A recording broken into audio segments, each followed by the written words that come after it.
Les États-Unis, c'est une colonie de peuplement d'une poignée de blancs au milieu de terres indiennes qui ont été volées et spoliées et qui s'est enrichie avec le travail d'esclaves qui sont à proximité et dont on craint perpétuellement qu'ils se soulèvent et qu'ils viennent vous assassiner dans votre sommeil.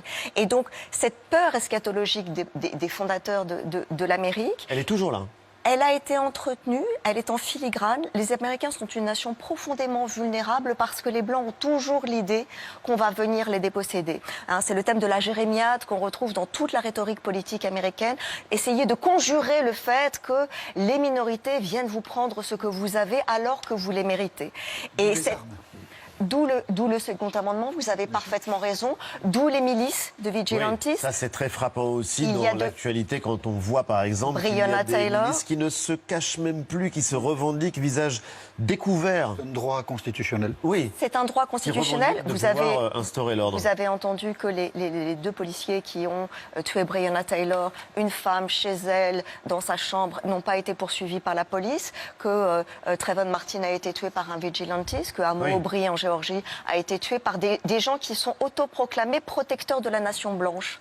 Et d'une certaine façon, ils travaillent non pas en opposition mais en symbiose avec la police, dont le rôle est historiquement de protéger les communautés blanches contre le ghetto noir qui est là et qui menace. C'est pour cela que je maintiens que c'est une expérience américaine fondamentale et anthropologique. Et que ce qu'a réussi à faire Donald Trump, puisqu'il ne l'a pas inventé, c'est qu'il a politisé cette inquiétude.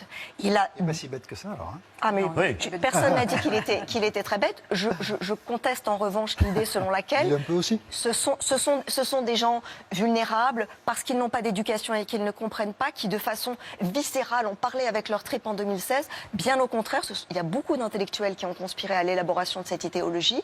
Et par ailleurs, il n'a fait que politiser après 8 ans d'un mandat Obama qui avait un petit peu excité tout le monde sur les questions raciales, de parvenir à mettre en discours politique cette conscience latente comme un volcan au sommeil qui est « attention, bonnes gens blancs, quelqu'un vous menace ». Les noirs et les bruns sont là.